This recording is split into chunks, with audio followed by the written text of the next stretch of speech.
मोहतरम केरा साहब का, उन्होंने बड़ी तफसील के साथ हमें अपील, रिवीजन, रेफरेंस, रेक्टिफिकेशन और इसका सारी legality, condonation, service of notice और स्पेशली जो मौजूदा ई अपील का हमारा सारा विद्यायक सिनेरियो है उसके हवाले से आगाह किया। इसके ऊपर लाहौर टेक्स बार अकेडमी हमेशा हाज़िर है। कोई भी क्वेश्चन हो ई अपील के हवाले से, अपील के हवाले से, तो इंशाल्लाह हम आप भाइयों की खिदमत के लिए हाज़िर हैं। तीसरा, इसमें मैं सिर्फ वजाहत कर दूँ, इल्म मेरे सारे दोस्तों को है, लेकिन चूँकि एक अकेडमिक में वो चीज़ें भी बयान की जाती हैं जो सबको पता भी होती हैं। फिल वक्त ये ई अपील सिर्फ इनकम टैक्स की हद तक फ़ाइल हो रही है। सेल्स टैक्स और फेडरल एक्साइज अभी भी मैनुअल वही पुराना तरीका है, उसमें कोई चेंजिंग नहीं आई।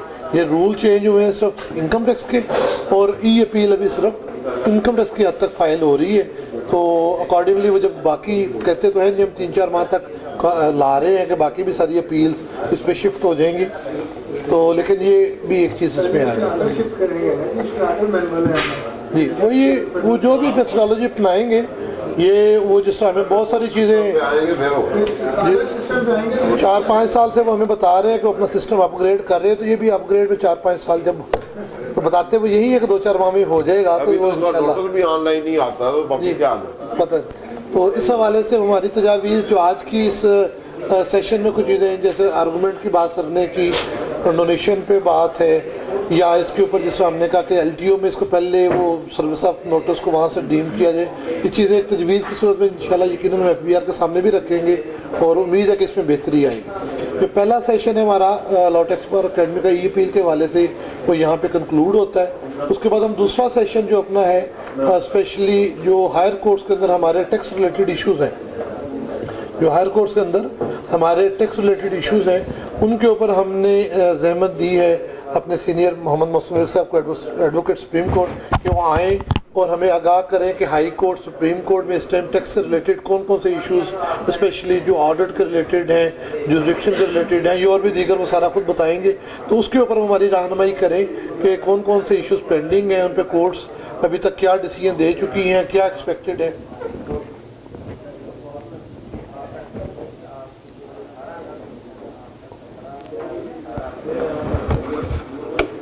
बिस्मिल्लाहिर्रहमानिर्रहीम।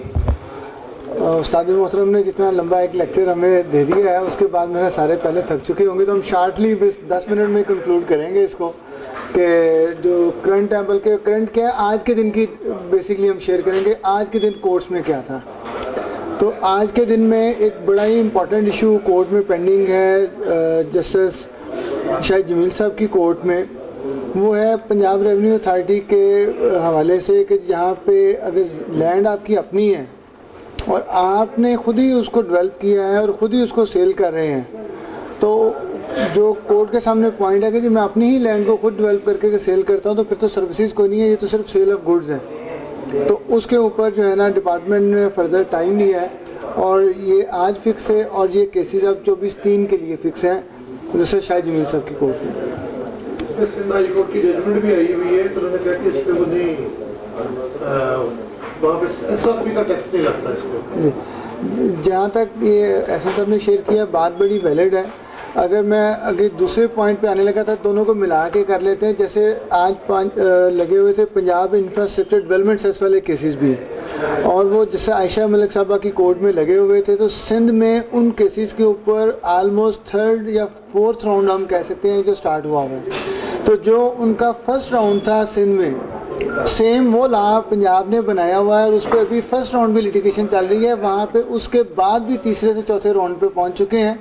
तो हम लाहौर में थोड़ा सा पीछे 2 रीज़न से रह जाते हैं। एक तो नए इश्यूज़ के ऊपर जाने में भी पीछे रहते हैं, सेकेंडली सिंध हाई कोर्ट में DB केसेस सुनती है, तो उनके मैटर KPK में भी DB केस सुनती है टैक्स के, तो उनके मैटर फौरी तौर पे सीधे सुप्रीम कोर्ट चले जाते हैं। अभी हम लाहौर हाई कोर्ट में ही खेल रहे होते हैं और देख रहे होते हैं और सारी चीज़ें आर्गू कर रहे होते हैं। तो जब उनके केसेस का सिंध हाई कोर्ट के या KPK के केसेस का फैसला आ जाता है सुप्रीम कोर्ट से, तो यहाँ वाली लिटिगेशन वही उस सुप्रीम कोर्ट के फैसले की बुनियाद पे ख़त्म हो जाती है। तो उसमें जो अभी एसएन साहब ने शेयर की बात कि जी वो डेफिनेटली आइडेंटिकल आलमोस्ट सिचुएशन है, दोनों लॉ बड़े क्लोज हैं, लेकिन चूँकि जुरिडिक्शन कोर्ट वाइज भी डिफरेंट है और चूँकि जुरिडिक्शन डिपार्टमेंट वाइज भी डिफरेंट है, मतलब कोर्ट अगर या तो सेम होती है या डिपार्टमेंट सेम होता है तो फिर हम उसको बाइंडिंग नेचर में पंजाब में कह सकते हैं। यहाँ पे फैसला इस तरह का डायरेक्ट नहीं आया कोई। जी जी तो मेरे आज 4-5 केस थे। जी जी मैं 4-5 सोसाइटी में फाइल कर, तो वो उसमें यंग प्राइवेट का केस आया था जिसमें रेंट पे उन्होंने चार्ज किया था, उसको उन्होंने डिक्लेयर किया था कि रेंट सर्विस रहेगी, क्योंकि उसमें इकोनॉमिक एक्टिविटी की एक डेफिनेशन है, उसमें सिर्फ मूवेबल प्रॉपर्टी है। मूवेबल प्रॉपर्टी को आप लीज आउट करें या रेंट पे दें या सिमिलर और अरेंजमेंट हो, तो वो उन्होंने कहा था कि मूवेबल चीज है उसका रेंट या सर्विसेज या राइट ऑफ यूज वो सर्विसेज है, इमूवेबल प्रॉपर्टी थी नहीं, और वो उन्होंने बाद में ऐड किया। वो भी अब या हमारा जो सेक्शन 6 है जो है उसकी डेफिनेशन इकोनॉमिक एक्टिविटी है, उसमें 2018 में वो उसमें ऐड किया है इमूवेबल प्रॉपर्टी। तो इमूवेबल प्रॉपर्टी की लीज रेंट और सिमिलर अरेंजमेंट जो है राइट टू यूज वो तो हो सकती है सर, फिर ये प्रॉपर्टी इटसेल्फ आपको परचेज करें, डेवलप करें, कंस्ट्रक्ट करें और बेचें, उसमें टक्कर नहीं होती, क्योंकि वो ना गुड्स है ना वो सर्विस है, वो इमूवेबल चीज है। गुड्स जो होती है वो टेंजिबल और मूवेबल होती है, और जो सर्विसेज होती हैं वो इंटेंजिबल और मूवेबल होती हैं, और इमूवेबल प्रॉपर्टी नॉन मूवेबल होती है, टेंजिबल नॉन मूवेबल होती है, मुझे गुड्स नहीं है। जनाब की इस वजाहत से ना मुझे हम सब के उस्ताद हैं वाला साहब, और एकेडमी का बेसिकली असल स्टार्ट ही वाला साहब ने लिया था, हमने तो आगे बाद में सिर्फ उसको कंटिन्यू किया है। तो वाला साहब शुरू में हमें पता क्या कहते थे, हमने कहना सर बड़ा गलत नोटिस आ गया, कहते थे शुक्र करें गलत आया है, सही आता तो जवाब क्या देते हैं, तो सर शुक्र करें गलत लेजिस्लेशन करते हैं, गलत नोटिस भेजते हैं तो कोई सही रिलीफ ले सकेंगे, अगर वो नोटिस ही सही भेज दें तो फिर हमने क्या जवाब देना है वहाँ पे। लेकिन अभी भी इमूवेबल प्रॉपर्टी क्योंकि सर्विसेज रही है, पहले भी जो एंट्री 49 थी उसमें गुड्स और सर्विसेज होनी थी, और जो आई है 18 अमेंडमेंट उसमें सर्विसेज को गुड्स में से निकाला है, तो इमूवेबल प्रॉपर्टी तो अपनी जगह पे है। जी सर, इमूवेबल प्रॉपर्टी दूसरे डोमेन में नहीं। अच्छा ये दोनों तो बातें हमारी इकट्ठी होगी, सिर्फ कोड डिफरेंट थी दोनों में, और ये दोनों मैटर अभी सिंगल बेंच में पेंडिंग थे। अब कुछ इश्यूज हैं फर्दर टैक्स के। फर्दर टैक्स में भी दो तरह की कैटेगरीज हैं, एक वो है जिनका स्पेशल प्रोसीजर ला के तहत डील हो रहा था, जैसे स्टील सेक्टर है फॉर एग्जांपल, और भी सेक्टर्स को आप कह सकते हैं, और एक वो फर्दर टैक्स वाले हैं जो जीरो रेटेड सेक्टर के साथ कंसर्न है।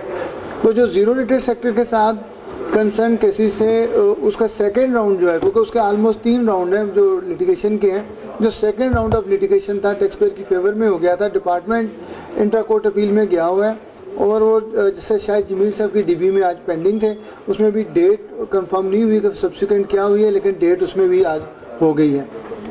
और जो फर्दर टैक्स स्पेशल प्रोसीजर वाले केसेस के हवाले से था कि जब आप सेक्शन 3 से निकाल कर उनका प्रोसीजर ही अलहदा बना दिया तो खैर स्पेशल प्रोसीजर रहे नहीं, लेकिन जो उस पीरियड के केसेस हैं तो उसमें जैसे शायद करीम साहब की जजमेंट थी, और अब वो भी जैसे शायद जमील साहब की कोर्ट में आज डीबी में पेंडिंग थे, लेकिन इन दोनों में भी डेट जो है हमारे पास कंफर्म नहीं है, तो एक शाम तक या कल तक हमें नेक्स्ट डेट का पता था, आज के लिए फिक्स है।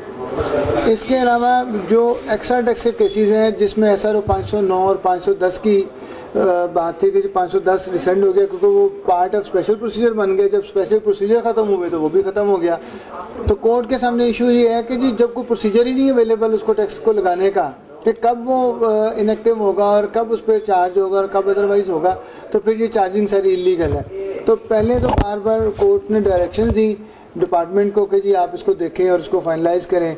बाद में कुछ केसेस में कोर्ट ने जो है ना डिसीजन भी दिए, कुछ पार्शली टैक्स पेयर की फेवर में थे, कुछ पार्शली डिपार्टमेंट की फेवर में थे, वो मैटर चले गए डीबी के अंदर।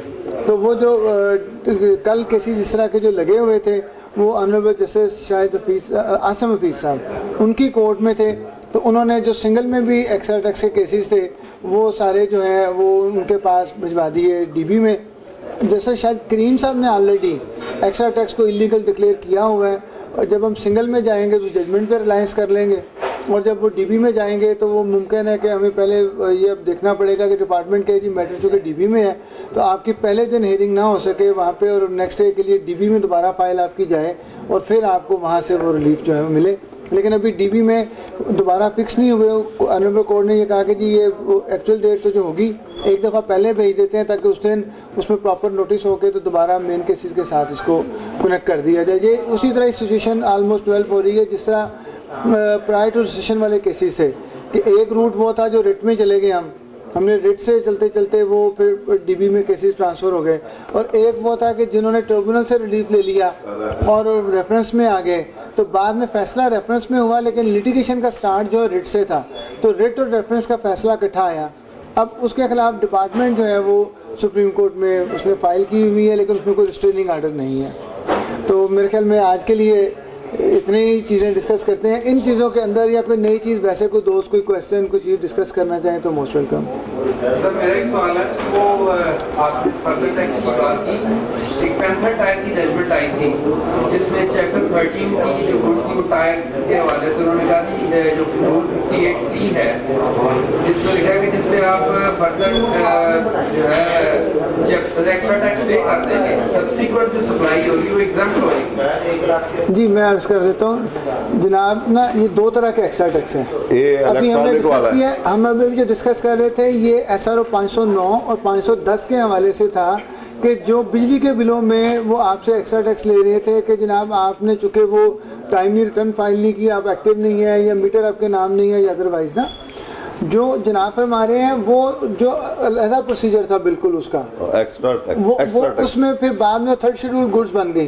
करंटली वो ऑलमोस्ट वो जितनी वो एक्स्ट्रा टैक्स वाली गुड्स थी उसमें वो थर्ड शेड्यूल में चली गई, तो उनका भी एक्चुअली कोई फर्दर टैक्स नहीं लग सकता, क्योंकि बात यही है कि वो उसमें भी स्पेशल प्रोसीजर में थी और अब थर्ड शेड्यूल में होने की वजह से एक स्पेशल उन्होंने SRO जारी करके फिर एक्सक्लूड किया हुआ है, उनके ऊपर भी एक्स्ट्रा टैक्स अब भी नहीं लग सकता, लेकिन अब SRO की वजह से है तब स्पेशल प्रोसीजर में होने की वजह से। उनका क्वेश्चन और है जी जी वो कह रहे जी जब आप एक्स्ट्रा टैक्स दे रहे थे ना, सब्सिक्वेंट जितनी भी सप्लाई हो सारी एग्जाम्प्ट है, पहले एग्जाम्प्ट थी उस चैप्टर 13 की जो गुड्स थी। जी वो तो ठीक है बात, वो मेरे ख्याल में सवाल में अगर कोई चीज़ अभाव है तब दोबारा कर सकते हैं। सवाल मेरा ये था कि बेसिकली हमारे केस में वो वॉशिंग मशीनें बनाते हैं, वॉशिंग मशीनें वो है टायर वो चैप्टर 13 में फॉल करती हैं, उस पर 58S में 58D में हमारा लिखा कि जो है ना जिन गुड्स पे एक्स्ट्रा टैक्स पे कर दिया जाएगा उस उनकी जो सब्सिडी यानी कि उनका अगर एक मैन्युफैक्चरर है उसका जो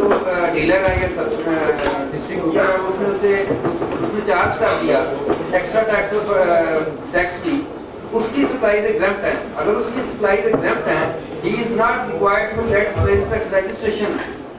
वो जो एग्जाम ब्रदर की जजमेंट है उसके जी मैं इस पर थोड़ा सा ना क्वेश्चन वाइज फिर दोबारा शेयर करेंगे, यहीं पे थोड़ा सा करके देखें। जो सेल टैक्स में रजिस्टर होना है ना आपने, वो एक बिल्कुल अलग से बात है, उसमें कॉटेज इंडस्ट्री की जो डेफिनेशन है जिसमें फाइल नहीं करता मैन्युफैक्चरर उसमें रजिस्टर ज़रूर होना है।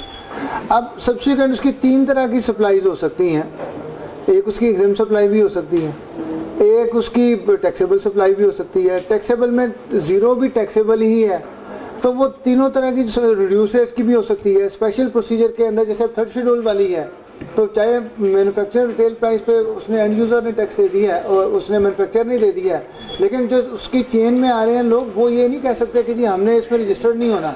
रजिस्ट्रेशन की रीजनिंग अपनी है, और जब आप वंस रजिस्टर्ड हो जाएंगे, मैं फर्ज किया आपका इंडस्ट्रियल मीटर लगा हुआ है, आपने रजिस्टर्ड होना है, आप उस थ्रेश होल्ड में आ गए, आपने रजिस्टर्ड होना है, आपके पास वर्कर्स 10 से ज़्यादा है, आपने रजिस्टर होना है, तो रजिस्टर होने के बाद आपने तीनों तरह की सप्लाई जो है अपनी वो उसमें अपनी रिटर्न में डिक्लेयर करनी है, अपना इनपुट आउटपुट डिक्लेयर करना है। हाँ एग्जाम पे टैक्स नहीं होगा, जैसे मोबाइल फ़ोन्स हैं इसमें भी वही बात है कि आप मोबाइल फ़ोन्स के ऊपर टैक्स 9 शेड्यूल में चला जाएगा, लेकिन जब वो आप सब्सिक्वेंट सेल करेंगे उस पर नहीं है। लेकिन अगर आपका टर्नओवर एक ह्यूज है तो आप उस टर्नओवर में रजिस्ट्रेशन की नहीं कह सकते कि जी आप रजिस्ट्रेशन आप पे लाजमी नहीं है। हाँ उन स्पेसिफिक गुड्स के हवाले से आप क्लेम कर सकते हैं कि जी ये एग्जाम्प्ट है इसलिए मैंने उसका इन और आउट डॉक्यूमेंटेड तो आपको रहना पड़ेगा उसमें।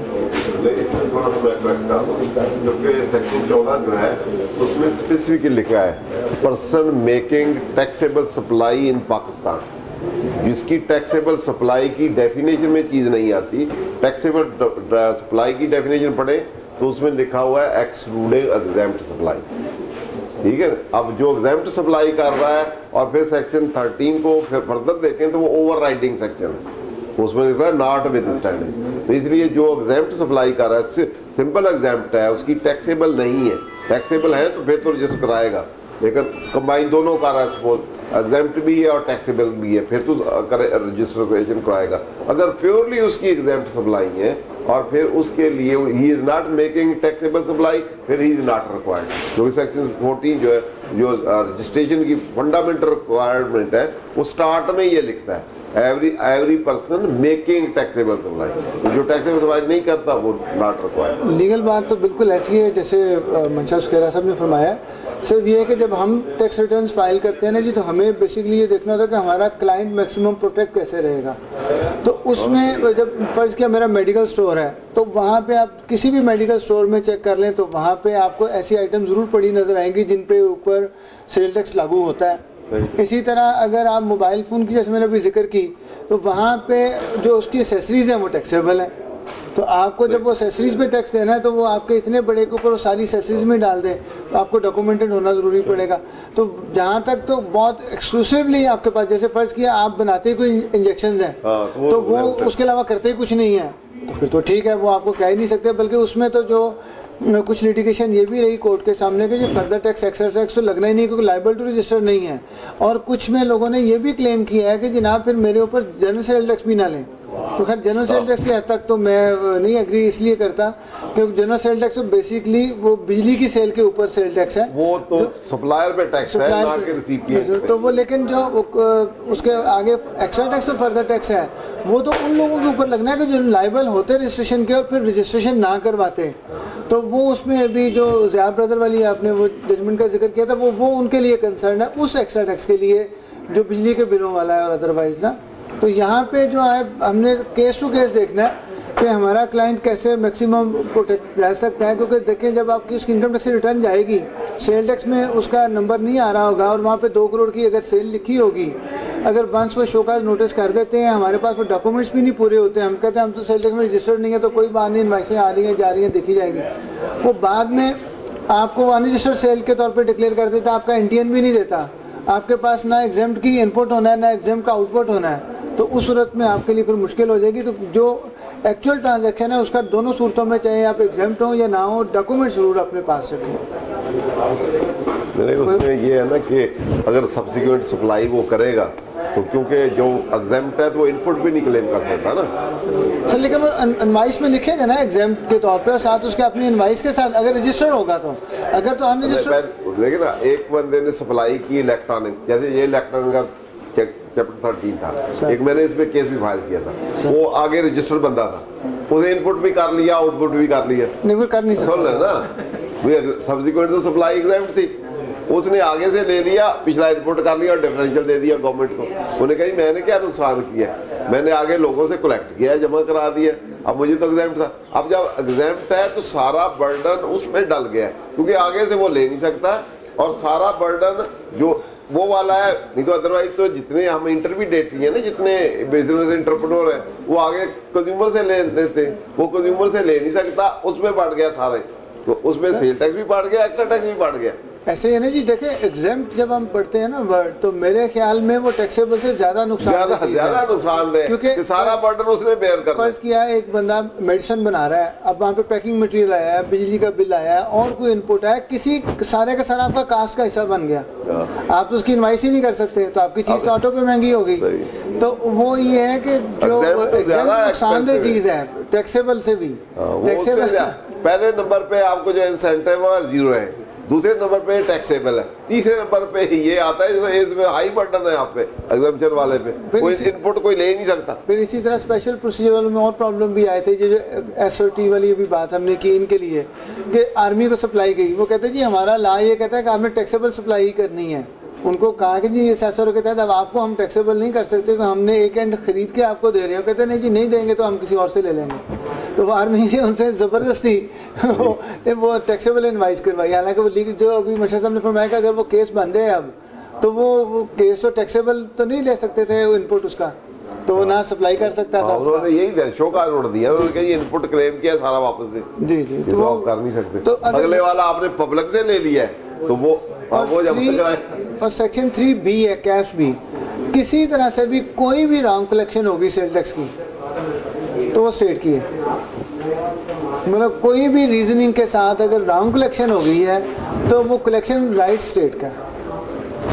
तो इसके अलावा जी कोई क्वेश्चन अगर इसमें जी मेरा क्वेश्चन है, कंपनी और मैन्युफैक्चरर जी, उसके अंदर उसका जीएसटी पहले 4 महीने में गैस के ऊपर ना नहीं आ रहा था, पहले 4 महीने का। उसके बाद उसने इनपुट आखिरी 8 महीनों का ले लिया है जीएसटी के अंदर, सेल टैक्स रिटर्न के अंदर। तो आया कि मैन्युफैक्चरिंग इनकम टैक्स रिटर्न के अंदर हम कौन से अपने एक्सपेंस शो करेंगे, वो सारे हम गैस के लेंगे या वो 8 महीने जो हमने सेल टैक्स रिटर्न के अंदर लिए? नहीं, आपने पहले 4 महीने लिया क्यों नहीं? वो ऑटोमेटिकली सिस्टम है ना, वो कहते हैं कि जी आ ही नहीं सकता, वो जो सेल टैक्स को डील करते हैं। सही, जब तक सेल टैक्स नंबर उस पर मेंशन नहीं हो जाएगा और वो नहीं, तो देखिए एक्सपेंस तो आपका है ना। हाँ। ये तो एक इनपुट का बेनिफिट लेने की हद तक बात है, और वैसे भी सेक्शन 7 के तहत आप 6 माह तक इनपुट अपना ले सकते हैं, लेकिन चूंकि उन्होंने इनवाइस आपको कर दी अनरजिस्टर्ड की, इसलिए वो आपका नंबर नहीं आ रहा। तो एक तो वो उसको इमीडिएट अगर अपडेट करा लेते तो फिर वो जल्दी आ जाता। दूसरी बात ये है कि उन्होंने आपसे चार्ज तो किया होगा, लेकिन बतौर अनरजिस्टर्ड किया होगा, इसलिए सिस्टम में नहीं आ रहा। तो टेक्निकली आपको वो क्लेम अपने जो एक्सपेंस के तौर पे भी और टैक्स के लिहाज से भी आपको वो क्लेम तो उसको करना है इनकम टैक्स में। सेल टैक्स में चूँकि आपके पास वो इनवाइस बतौर अनरजिस्टर्ड थी, इसलिए इनपुट का बेनिफिट आपको नहीं मिलेगा। तो एक्सपेंस की हद तक तो आपका एक्सपेंस है ही है। ऐसे मैंने डरते डरते जवाब दिया, मैंने कहा उस्ताद जी ने कहना गलत कह दिया। इंटरेक्शन ही है जी, एनी क्वेश्चन अदरवाइज? जी जी, एक डिस्ट्रीब्यूटर है इलेक्ट्रॉनिक फाइल वेब इन सब का, तो रिटेल फिक्स टैक्स आता है उसके सेल टैक्स रिटर्न में। तो अब एक तो ऐसे आइटम है जो अनरजिस्टर्ड को भी जाते हैं, यानी 50,000 से नीचे CNAC जरूरी नहीं है, लेकिन अगर हम वो CNAC नहीं देते तो वो इनको उधर से जो है परचेज, वो एक इंडिपेंडेंट कंडीशन है ना जी, वो एक इंडिपेंडेंट कंडीशन है, वो उसका इस बाकी बात से कोई ताल्लुक नहीं है कि आप जो है नहीं, वो कंडीशन आपको उसी तरह फुलफिल करनी पड़ेंगी, उसी तरह बिजनेस एक्टिविटी के तौर पे। तो हमारे पास जो रिटेल कंज्यूमर आता है वो तो हमें ना ID कार्ड देता ना हमें क्रॉस टैक्स देता। नहीं, वो ना देना कोई जवाब नहीं है ना जी, कानून में ऐसा नहीं है, कानून में ऐसा नहीं है ना जी, कानून जैसे देखिए ना, अभी आप 73 को पढ़े, वहाँ पे भी वो 1 लाख वाली ही गालबन लिमिट है, तो दूसरी साइड पे 50,000 कर दी है, तो 73 की प्रीमियम भी पूरी करनी है ना आपने। नहीं तो 23 में 1 लाख सही, 23 में 1 लाख की है, 73 में भी 50,000। अच्छा 73 में सही, 73 में सर 50,000 है वो जो है ना वो। मतलब ये है कि हमने तो कमीशन लेना होता है, सेल और परचेज तो वैल्यू से कमीशन जिससे लेना है उसका ID कार्ड दें। नहीं, ID कार्ड हर बंदा तो नहीं देता हमने जी, ना देना तो कोई जवाब नहीं है ना जी। ये सवाल चैम्बर का है जी, ये सवाल चैम्बर का, वो FBR से करें, हमारे पास तो कानून में एडवाइस ना लेना, परचेज की लेना, सेल की कैमरे में ऐसा जवाब नहीं दिया जा सकता। परचेज सेल की अपने नाम की एडवाइस ना ले, उसके डायरेक्ट कंज्यूमर की ले। जब आप परचेज सेल अपनी आपके नाम है, ओनरशिप आपके नाम है, फिर आप सेल परचेज है, फिर कमीशन तो ना हुआ ना। दूसरा देखें जी, सेल परचेज की भी थोड़ा सा और कमीशन को क्लैरिफाई कर लीजिएगा। मैं आसान एग्जांपल से हमेशा डिस्कस करता हूँ, वो है पेट्रोल पंप की। जो पेट्रोल पंप्स हैं वो मोस्टली आपको सेल और परचेज नहीं करते, वो कमीशन बेस पे होते हैं, कंपनी के साथ उनका एग्रीमेंट होता है, कंपनी उनको इवन जहाँ पे अच्छी लोकेशन हो रेंट भी पे करती है अलग से कमीशन के अलावा, और रेंट पे टैक्स पे विथहोल्ड भी होता है। अब उस सूरत में वो आपको सिर्फ इनवाइस ये तो दे सकता है आपने इतना पेट्रोल डलवाया, वो आपको सेल टैक्स इनवाइस नहीं दे सकता कि जो आप इनपुट के तौर पे ले सकें। और अगर आपकी फैक्ट्री है और आपको डीजल वहाँ पे आपने यूज़ किया और आप चाह रहे हैं कि मैं इनपुट ले लूँ, तो वो पेट्रोलियम एजेंसीज़ हैं, वो अलहदा से रजिस्ट्रेशन अपनी कराती हैं बतौर एजेंसी, वो उनसे बतौर परचेज़ करके एग्रीमेंट के तहत तो फिर माल आगे सेल करती हैं। तो जो सेल और परचेज़ करेगा उसकी सेल और परचेज़ होगी, टर्नओवर भी उसी तरह ही होगा, जो कमीशन बेस होगा उसकी कमीशन के तौर पे होगी। तो पेट्रोल पंप में और एजेंसी में दो डिफरेंट मॉडल से जो PSO है या टोटल है वो अपने जो सब्सिक्वेंट सेल है उसको डील करते हैं। तो ये सारी जगह पे आएगा। इसी तरह डिस्ट्रीब्यूटर पे भी क्लियर रखिएगा कि खाली सिर्फ मैंने किसी से ख़रीद लिया है और बल्क में ख़रीद लिया तो मैं ऑटो पे डिस्ट्रीब्यूटर नहीं हो गया, मेरा उसका डिस्ट्रीब्यूशन एग्रीमेंट भी होना चाहिए। उस डिस्ट्रीब्यूशन एग्रीमेंट में मुमकिन है वो कहे जी मैं सर मुल्तान में बेच सकता हूँ, मैं सर पंजाब में बेच सकता हूँ, मैं पूरे पाकिस्तान में बेच सकता हूँ, तो उसकी कोई कंडीशन भी होंगी, वो चाहे लेटरेट पे भी हो, लेकिन वो लाजमन डिस्ट्रीब्यूशन एग्रीमेंट होगा तो आप डिस्ट्रीब्यूटर हैं। अदरवाइज आप होलसेलर तो हो सकते हैं, डिस्ट्रीब्यूटर नहीं हो सकते। कोई और क्वेश्चन जी? बहुत शुक्रिया जी, थैंक यू वेरी मच, बहुत शुक्रिया। मैं लाहौर एक्सपर्ट अकेडमी के 12वें सेशन के अंदर तमाम जो मेरे पार्टिसिपेंट्स उनका बहुत शुक्रगुजार हूँ। उसी शुक्रगुजार हूँ अपना साद मोहतरम मंशा सुखेरा साहब का, वो उन्होंने हमें अपना कीमती वक्त दिया, मुसनविक साहब का, वाला साहब का, हमारे दोस्त शुक्र शिवले लयार साहब उनका, और बाकी सब मुअज़्ज़िज़ीन का। राव साहब पीछे बैठे हुए, आज मैं उनको देख रहा हूँ। बहुत शुक्रिया आप सब दोस्तों का। इंशाल्लाह अगले सेशन में अगले टॉपिक के साथ इंशाल्लाह हाज़िर होंगे। बहुत शुक्रिया।